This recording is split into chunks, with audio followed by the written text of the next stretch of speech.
What's up, world? It's your boy, Mike Muse. Welcome to another episode of the Mike Muse Show. I am super excited to do that next guest. I mean, he's super dope, super cool, super talented, and I'm obsessed with his name. I've been trying to really practice his name for a minute to get it right, because as you know, audience, I'm obsessed with names. Ladies and gentlemen, the Emmy-nominated Mr. O.T. Fagbenle. What's happening, bro? Listen, I'm impressed with your pronunciation. You put in the work and it paid off. Oh, good, good. Dude, you understand, having the last name Muse, man, it means a lot when people get my name right. You would think that it's an easy name to get, but people just butcher it all the time. And so I try my best to work it. What is the origin of Fagbenle? Well, Fagbenle, you see now all that work went see, down the damn. Okay, so I'm gonna stop. I should just quit. Yeah, you're ahead, bro. Basically, Southwest Nigeria, the Yoruba people, which is what my heritage is. So it's a Yoruba name, and I was named by my grandfather a lot. But I have three. My full name is Olatunde Olateju Olalorun Fagbenle, and so in your tradition, you're kind of named according to the circumstances of your birth, and so kind of so where my name came from. So this is a really random question, and this is not the point of this interview, but so more backstory on my last name. I never paid attention to it. You know, obviously growing up, it's the Greek mythology, sort of the Muses. We bring inspiration to all those we impact. And so me and my family always just had a really great time in playing around with that narrative.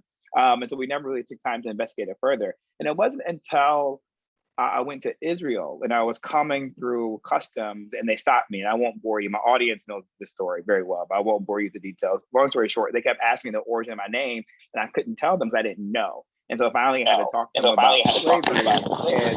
Am I getting echo? Hello? Oh my God. Check. I'm having more technical difficulties. Okay, we got it. There we go. Sorry, I'm messing up your whole show. Bro, it's good. Ted. It's good. All right, so go on. So wait, I'm with you now. We're in Israel. They're like, what's the origin of your name, bro? And you're like, I don't know. They never told me. Yeah, literally. I mean, because I started out by saying this is my Parisian. I was about the Greek mythology. So I'm having fun. So I'm excited. Then they took me to a back room. And I was like, oh, shit is getting serious. And then so I had to let them know. I was like, well, listen, I don't even know the story of Black Americans, but we're slaves. I did the whole origin. Long story short, they thought that my name was short for Islam Arabic type name. Moving forward, it just made me realize I never looked into my names and my constitution. So I've done a deep dive as a result and done some research in the family. And we come to find out we were named after the largest slave plantation in the state of Virginia. And that's where we believe our ancestors came from, is from that plantation. It's called Museville. And so ever since then, I've been trying to track more about the origin of the Muses. And I found out Muses is actually in Kenya and also to East Africa. So what all that to say, OT, is that I've leaned into identity with my name, right? It's kind of rooted me more in a way that I never was rooted to the identity of my name. Right. And so I'm just curious with your name, and I love how beautiful it is and sounds and how many names it is. And I know in that tradition, each name means something. Have you ever really took time to really soak that all in? Or is it something you kind of just take for granted because it's your name? Or like, what's your relationship to your name? I'm just curious. So Fagbenle, the full version of it is Ifagbemileke, and it means Ifa is the like spiritual disposition of the Yoruba people. In fact, Rudon is a mixture of Ifa tradition and Catholicism. And so in the Ifa, that's Shango, and so basically Ifagbemileke means the spirit of God or dwells within this house. When my family became Christian, they wanted, I don't know, 3 or 4 generations ago, they wanted to distance themselves from the Ifa. So they took off the I, and that's how I became Fagbenle. My name, Olatunde Olateju Olalorun, my mother unfortunately lost a child before I was born. And so Olatunde, my first name, Ola means honor or wealth, Tunde means to return. So honor has returned. With my birth, honor has returned. Olatunde Olateju. Teju is almost to see far, vastly. So this honor, this wealth is as vast as the eye can see. Olalorun, my last name. Olorun is a name for God. This is God's wealth. God has brought us this wealth. This is a honor from God. Olatunde Olateju Olalorun Fagbenle. That's my name. Man, it's beautiful. I mean, the story, the context of it, the legacy, right? It's powerful. Do you think about it, your name? Like, is it something that's kind of sticks with you, or is this after a certain amount of years and time, is this a name, and it doesn't, the meaning ever get lost on you?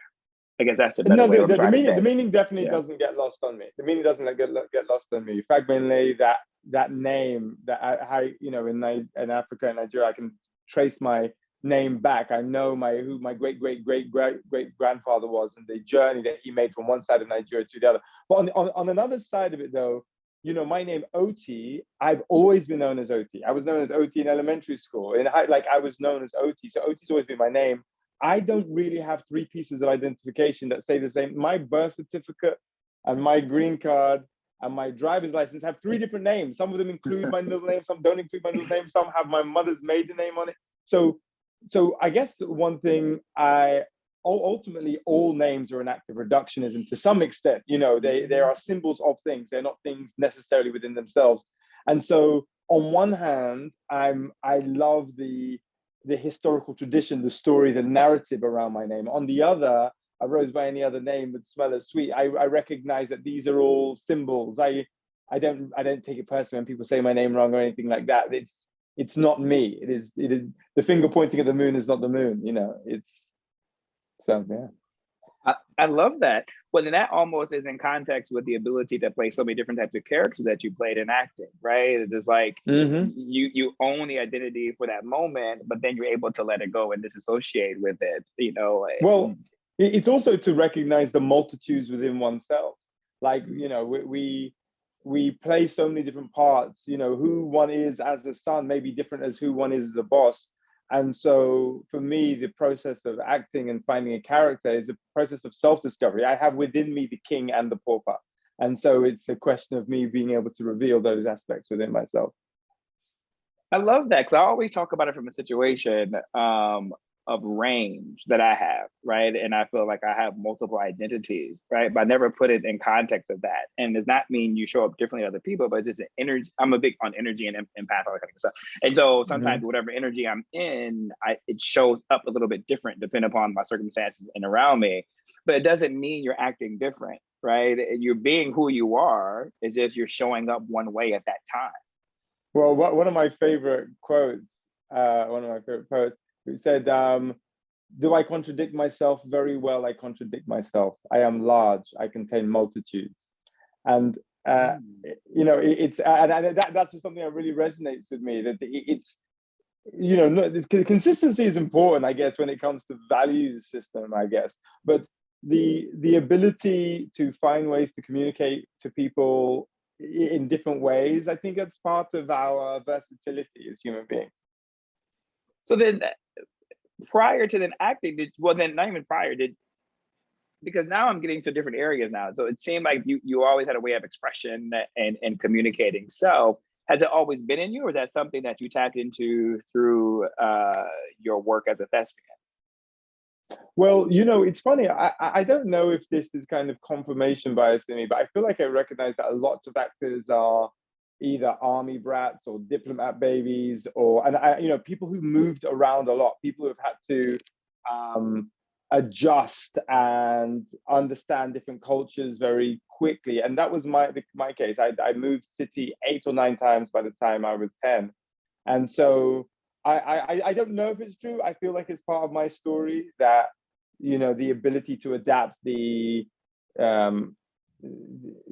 tolerance for uncertainty and movement and change are contributors to my ability to be an actor. I mean, you have to be able to, the range that you have to do in different environments, right? I think I was having this, kind of why I'm tapping into this. This is a continuation of a dinner I was at last night that you weren't at. And so we were, there was a lot of wine flowing. So we got really right. Bring us to the dinner.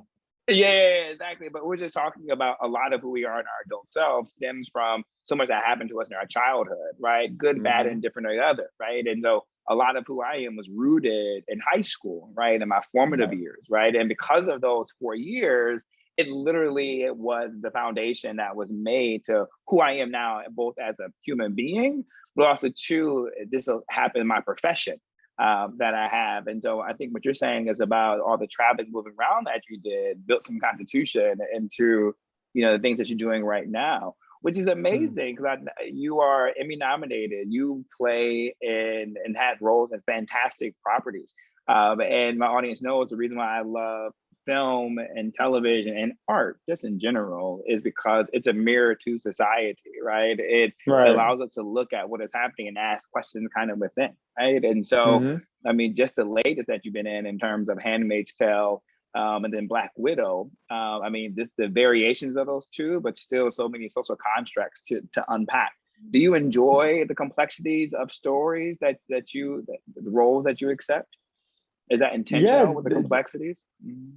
Well, I mean, I guess that's what I'm most interested in, and I think you're absolutely right. It allows us to kind of see society in a broader construct, but also I think the thing that ultimately moves us is that we recognize our own humanity, our own frailties, our own strengths, our own, whims of emotion. And I think it's really cathartic in a way.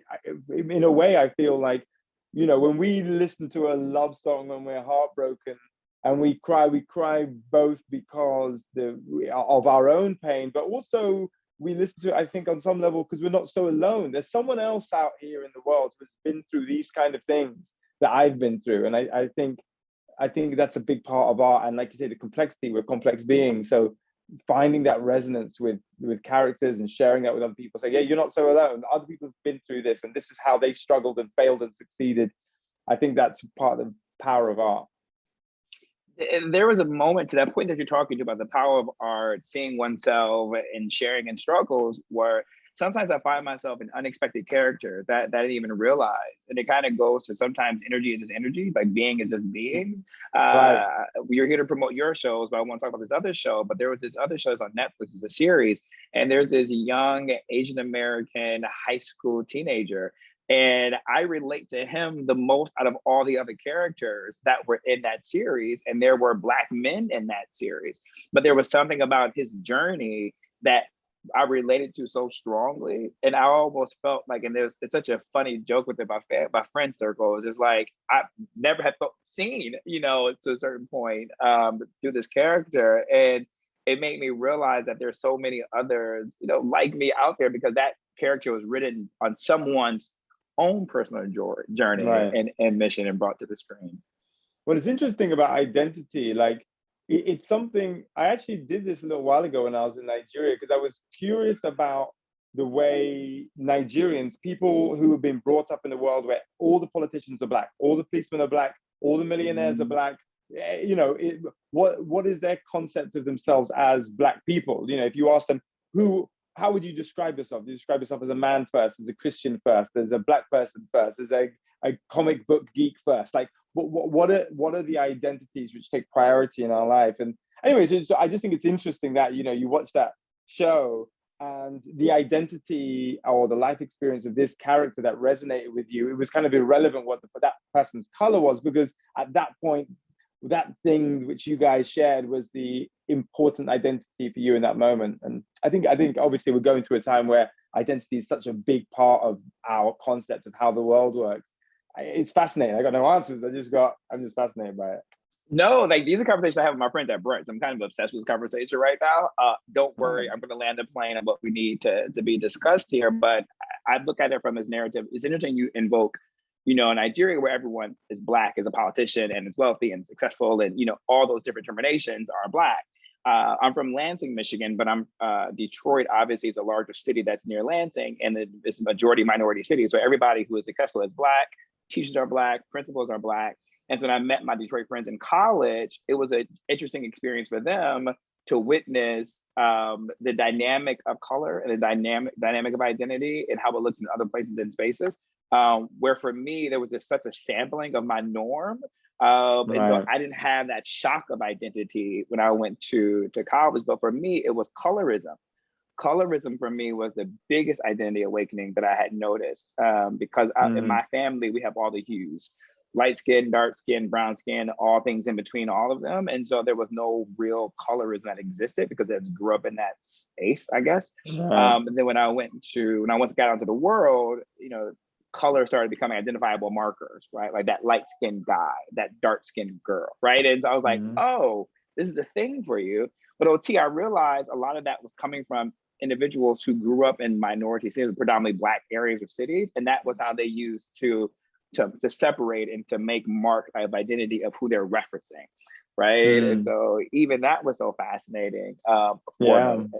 Yeah. And so what you're talking about identity is really interesting. I didn't plan on landing here with you, OT, but I'm thankful that we did, because I think what it's doing is opening up this narrative of what is identity? How do we show up in the world? How do we see ourselves? And how can we connect to each other through that space? And hopefully the audience that's listening will make them ask their own selves questions about how they view themselves in relationship to others.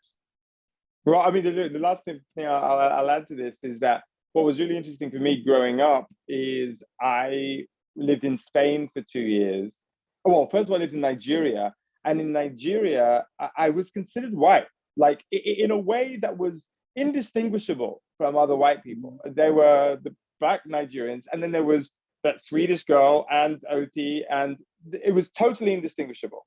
And even now, I had a conversation with some guy at a basketball court once, and he was like, I told him, I said, listen, in England, if I walk down the street, a policeman might see me and you together and say, look at those two Black guys walking down the road. And he said, you and me? But you're whites. Look at your skin. Look at your hair. You're whites.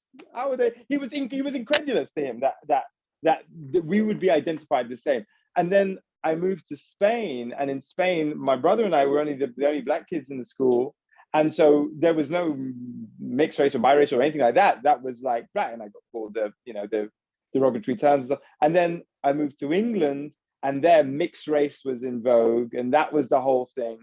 And then I remember in my early 20s, I went to South Africa, and you call a biracial person Black? They are colored, and and Cape colored is a whole thing. You marry within Cape, and it was I guess even as a child, even by the age of 13, I came to really understand that this construct of that's something I've not changed. I've just moved location, but your idea of who I am and your certainty of my racial identity is so fixed, it's so immutable, but yet I've experienced changing color from place to place. So it's an interesting. So with that being said, I want to add on to that. That's fascinating, because there's so many different regions, area, and how that relates. You have to come back another time, or we have to do brunch on the side, because I think Spain has a really interesting dynamic, not only from the colonizations and what they look like in the other like Latin worlds and universes too as well, but in Cadiz, I happened to be in Cadiz in Spain at the time, and they had like this carnival. And this carnival they had, everyone's dressed up in blackface, right? Blackface, exaggerated red lips, exaggerated hips. And it was such a shocking thing for me in terms of how they see race and then their contract altogether. So that's a whole nother topic for the day. Yeah, well, they were run by Africans at a point, which is something which is very often erased from history. The African, conquering of Southern Europe, 900 years. And African, obviously, you were talking about a lot of different ethnic groups, but, the Berbers, the more, but yet, Spain's relationship with Africa and Black people is fascinating. Dude, I'm so glad you hit that. Like, I was like, I don't want to go there, but yes, right? Like, it is the most fascinating thing, to your point of erasure, the erasure of history. But it allows you to understand the dynamics of their evolution, right? And their anthropological journey more. And I think they're the most complex country within the European Union, if you will, if you ask me. But with that being said, I'm curious in OT, as we're gonna wrap,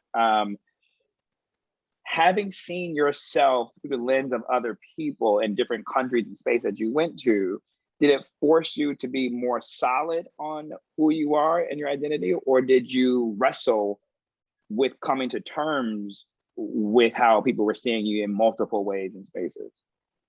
Yeah, I've been really lucky with my family. My family are a clan. I'm one of 12, and my dad is one of 27. I think we come en masse, and we're a thinking family, I guess you could say. And so I guess I always felt well cocooned in terms of my identity, and honestly, I strongly identify and support Black struggles across the world with Pan-Africanism.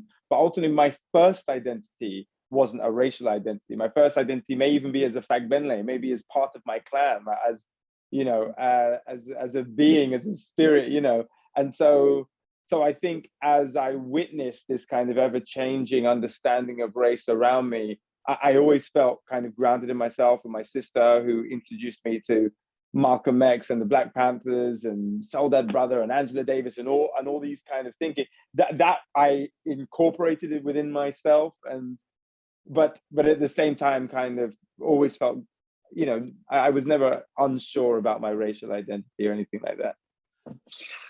Dude, that's amazing. And I think a great way to put a bow on this, since to land a plane, and you have to come back on the Mike I'd show love that. we did so we can have other conversations, is you are about to play, you just wrapped production on The First Lady, starring Viola Davis, where you play Barack Obama. And I think your lineage and history and identity is going to bring so much into that character, because he himself, the man, Obama, has dealt with these similar types of dynamics that you are experiencing. And so I cannot wait to see what you're going to do with that.